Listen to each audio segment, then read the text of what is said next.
Our entire government is so grateful for the extraordinary efforts of the province's healthcare workers, the paramedics, nurses, public health workers, doctors, personal support workers, and so many more who have shown incredible perseverance, dedication, and sacrifice to provide exceptional care to Ontarians.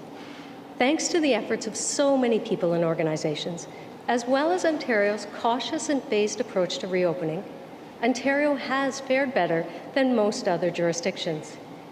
This is also in part thanks to our March 2022 plan to stay open. This plan is filling gaps in 3 main areas, including expanding the province's health workforce, shoring up domestic production of critical supplies, and building more beds. This plan is already in motion, adding thousands of healthcare workers into Ontario's workforce, giving personal support workers a well-deserved permanent raise, giving Ontario's nurses a $5,000 retention bonus, and building brand new medical schools, and paying for aspiring nurses textbooks and tuition if they want to serve in underserved communities. That brings us here today. Over the past few weeks, we've been actively engaged with frontline partners, hospitals, long-term care, and union leadership, and our best experts to identify concrete and actionable solutions to respond to urgent pressures, as well as prepare for any expected surge in the winter months. The second phase of the plan to stay open we are introducing today is the culmination of those conversations.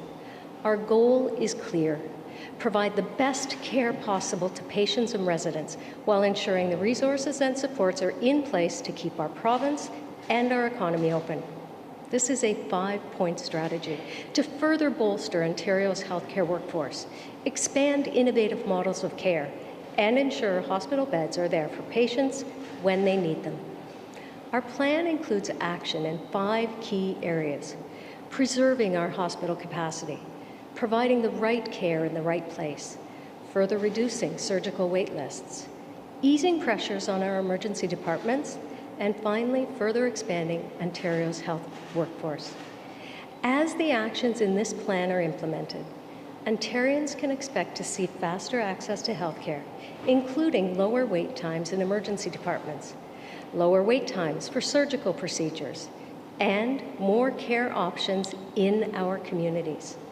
This next phase of our plan to stay open will add up to 6,000 more additional healthcare workers. Combined with the initiatives, including the first phase of the plan that are adding 1,300 additional staff, the 2 plans together are adding 1,900 more healthcare workers, including nurses and personal support workers, into Ontario's health workforce. The plan will also free up and make available over 2,500 more hospital beds on top of the 3,500 the province has so far added, so that care is there for those who need it and the province can stay open during an expected winter surge. We are working with the college to reduce financial barriers that may be stopping some retired or internationally trained nurses from receiving accreditation to resume or begin practicing by temporarily covering the cost of examination, application, and registration fees. We are also aware that nursing agency rates have increased significantly, creating pressures for hospitals, long-term care homes, and emergency departments. These agencies have always been a tool available to aid hospitals when dealing with staffing pressures, now more than ever. In light of this, we will engage with our frontline partners to better understand how we can bring stability to hospitals and emergency departments while protecting quality of care. Despite the challenges of the pandemic, the Ontario government has made significant progress to improve the healthcare system. Ontarians should be reassured that they can continue to have access to the care they need when they need it. In the face of some of these increased pressures, we know that even more needs to be done to improve patient care and support our healthcare workers. We can no longer accept the status quo. And there are some who will fight for the status quo no matter what. They're ideologically opposed to change or improvements. We won't accept that. We can't accept that. People want better health care. We need to have the courage to look to other provinces and countries to understand how we can improve and learn from them. Shorter wait times for emergency services and surgeries. Better quality care that takes the guesswork out of navigating a complex system. More virtual and digital options, including for people receiving care at home. We need to be bold, innovative, and creative. And we need to be clear. Ontarians will always access health care with their OHIP card. Today's plan to stay open will provide the support our system needs to address urgent pressures and prepare for a potential winter surge. We are not done driving improvements to care. We will continue to engage with our frontline partners, experts in their field, to imagine and implement a future that improves the care we provide to the people of Ontario. That's our promise to you. Thank you. Merci. Stay well. I will now pass it over to Minister Calandra.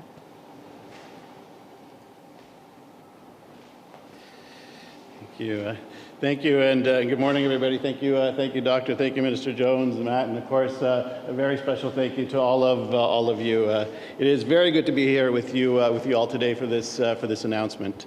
The plan to stay open will ensure that Ontarians continue to have access to the health care they need and deserve. And long-term care plays a critical role in our plan. That's why, to support the stability and recovery of our health system, we're moving on a suite of permanent changes that will ensure Ontarians are getting the right care in the right place, while avoiding unnecessary hospitalization.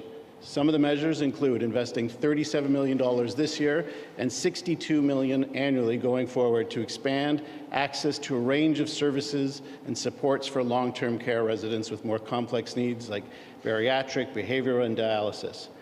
Freeing up over 1,000 long-term care isolation beds for regular use to help reduce the long-term care wait list.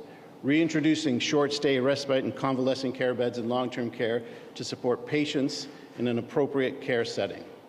Now, as part of this suite of actions, I'm proposing amendments to the Long-Term Care Act later today. No one wants to stay in a hospital longer than they have to.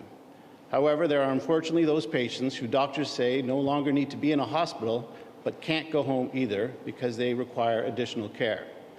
These amendments, if passed, will make it easier to temporarily transition these patients into a long-term care home where they can receive more appropriate care in a more comfortable setting while they wait for a bed available at their preferred home.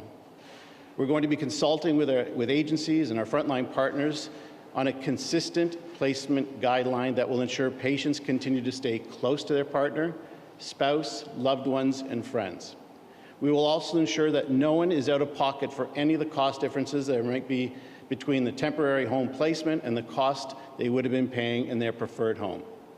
But providing the right care in the right place, these policies will move 2,400 ALC patients to long-term care beds at maturity.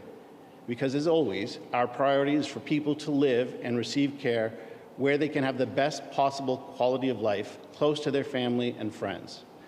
The proposed legislative changes, in combination with the other actions in our plan, will help to ensure that our healthcare system remains stable and strong. Now, we also continue to move forward with our fix to long-term care. You all know that we've committed almost $5 billion over 4 years to help long-term care homes hire more than 27,000 additional frontline staff. We've invested over $6.4 billion to build 30,000 new and 28,000 upgraded long-term care beds. And we've already reached and, in fact, surpassed both of these goals with over 58,000 new and upgraded beds currently in the development process across the province. By building homes, strengthening staff, and responding proactively to system challenges, we're doing what needs to be done to ensure the healthcare system is stable both now and in the future. We're doing what needs to be done so that Ontarians continue to receive the care they deserve, the care that they need. Thank you very much.